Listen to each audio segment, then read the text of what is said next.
Hey, what's up, guys? I wanted to give everybody a quick recap on how the race went this weekend in Chicago at the HYROX North American Championships. And obviously, running in Maastricht, everything did not go as I planned. I think I went into that race expecting to be a contender, expecting to run with the leaders, and I knew my fitness was really, really strong in Maastricht. I knew my running was feeling great, especially my ability to run it at thresholds. And I went with the leaders. I didn't really execute the game plan that I was hoping to run in Maastricht. And I overworked the sleds a lot. I could move them very fast, but I was not used to the slightly quicker sleds that required fewer brakes. And I got a little too lactic. My back really tightened up. And then my running was never the same after the sled push. And so I kind of got outworked the rest of the race. I wasn't able to push myself on any of the stations because my back was so tight. My burpees were very slow. My carries and lunges were I was having a hard time. And so when I looked at Chicago, I just said, okay, I'm going to go out. I'm going to run my race. I'm going to ignore everyone. I'm going to start a little slower. I'm going to ski slower. I'm going to conserve energy. I'm going to hunt on the runs. I'm going to really weaponize my running. And I'm going to basically work the sleds at a manageable rate, which all of a sudden, coming out of the sled pull, I was in third place, which is, I moved up to podium position a little earlier than I think I anticipated doing.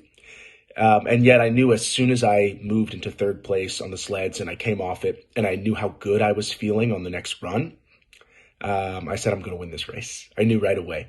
I looked up ahead. I had gained 20 seconds on the previous run on Kent and Sandbach, and I gained another 20 seconds or so on the following run. And we came into the burpee broad jumps essentially together, Kent and I.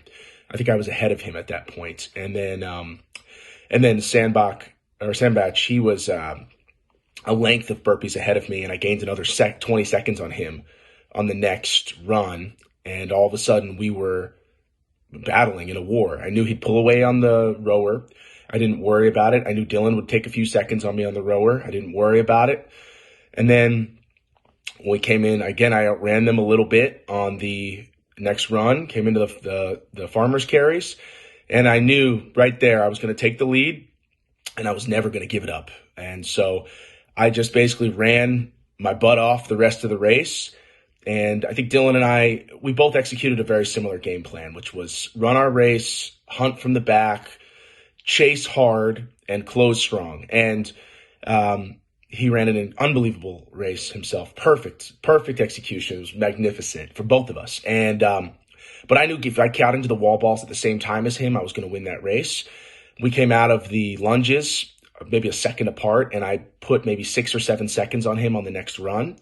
And then wall balled home. I took a bunch of breaks. I felt rough, but I knew if you just keep going, you can be champion. Just keep going, you can be champion. And I somehow still put together a 3:55 wall ball, which with 5 breaks, I think is actually pretty good.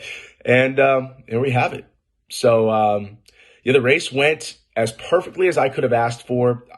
My thoughts were let the guys in the front kind of eat each other a little bit, and it really worked out well. But I think regardless of what they did, I was going to win that race because I felt amazing up until the lunges, which is what you want. Nobody feels amazing during the lunges, but I felt amazing up until then. And that's the sign you're going to have a great day. I said before, if I'm having fun, I'm going to be dangerous and I'm going to have a great day. And I was smiling and blowing kisses to my wife. And it was magic. I felt light. The runs were effortless. And when I'm on, I'm as fast as anybody. And if I'm on at World Championships, watch out, guys.